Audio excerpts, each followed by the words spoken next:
Do you think America collapses when the grid goes down? Think again.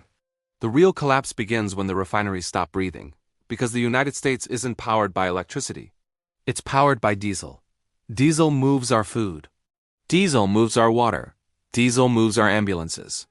Diesel even keeps the refineries themselves alive. And here is the uncomfortable truth nobody in Washington wants to admit. America runs on the output of fewer than 15 critical refineries. Shut down just 3 of them and the country fractures. Shut down 7 and the U.S. splinters into 5 separate, starving regions.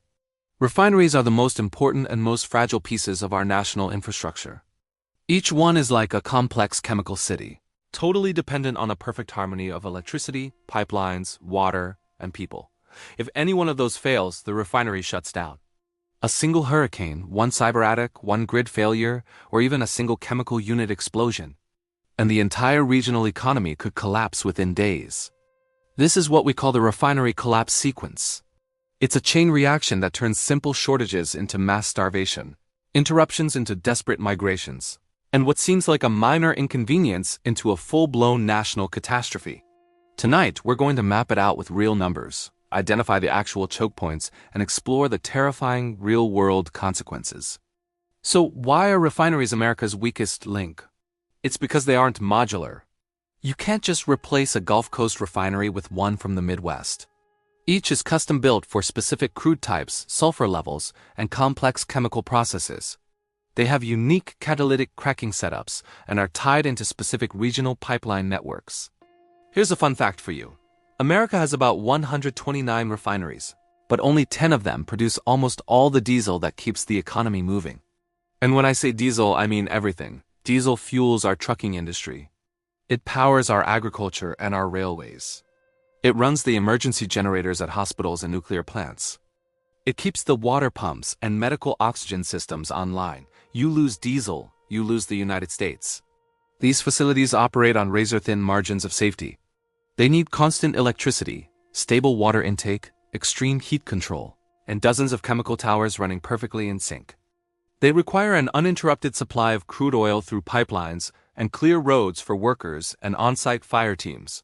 They are the beating heart of the U.S. economy. But they're built like lungs underwater, incredibly powerful, yet incredibly vulnerable. Now let's look at the 7 fuel nodes that truly hold America together. First up, Baytown, Texas. The Exxon refinery there is the ultimate single point of failure. It has a capacity of over 584,000 barrels per day, feeding the Gulf Coast, the Midwest, and all the way to the East Coast. It's the backbone for high diesel output and petrochemicals. But it's dangerously exposed to storm surges, saltwater contamination, grid instability, and pipeline congestion. If Baytown fails, you'd see immediate diesel shortages in 10 states. Food transport would drop by up to 30%. Chemical manufacturing would grind to a halt, and the entire city of Houston would become unsustainable. Next, we have the Port Arthur cluster in Texas. This is America's diesel spine, combining the power of Motiva, Valero, and Total.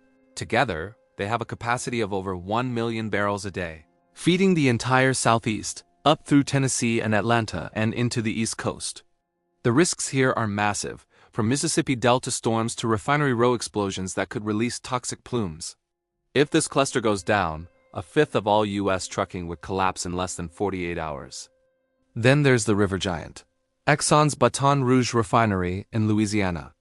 This facility is crucial for all Mississippi River shipping and related industries.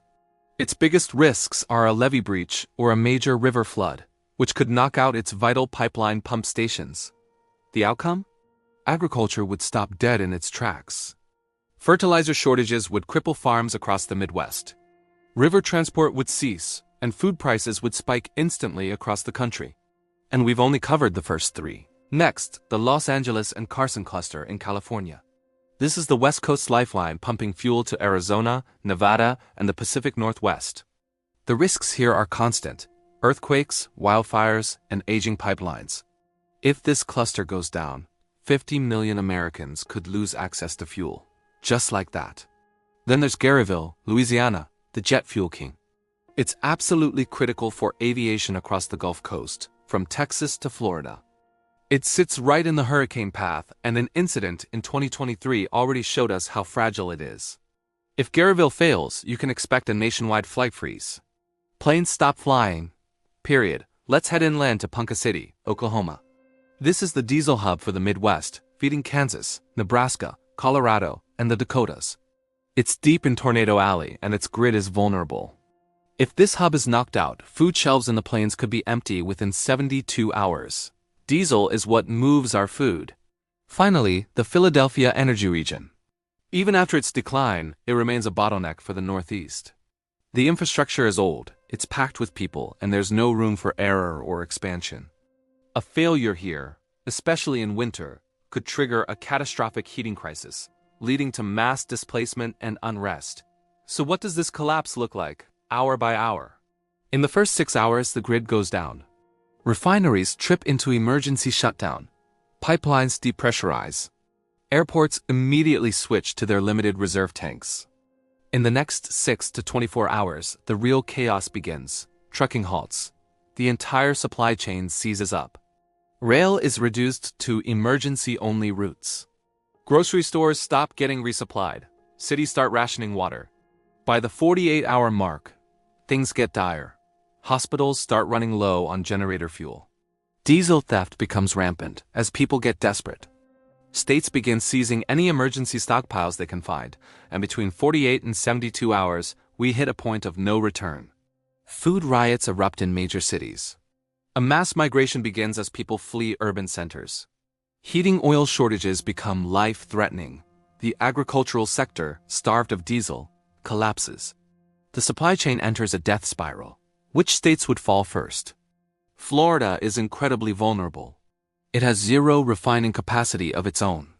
Arizona and Nevada are almost entirely dependent on California. The Northeast relies heavily on heating oil, and the Midwest farms would grind to a halt without diesel. It's like oxygen for them. But some areas are better positioned to weather the storm. States like Wyoming, Montana, Idaho, and the Dakotas. They have low populations, shorter supply routes, and are often closer to refineries with more independent water and power systems. This isn't about fear. It's about understanding the system we live in. America's true fragility isn't in its politics. It's in these critical fuel nodes. They are the lungs of the nation. If they stop breathing, everything else stops with them. If you want to understand the science of collapse without the hype, just maps, data, and the truth, you're in the right place. Subscribe to 0 Hour Atlas. We don't predict doom. We map what survives. And stick around for our next video, where we'll explore which U.S. military zones could become fortresses during a collapse. Thanks for watching.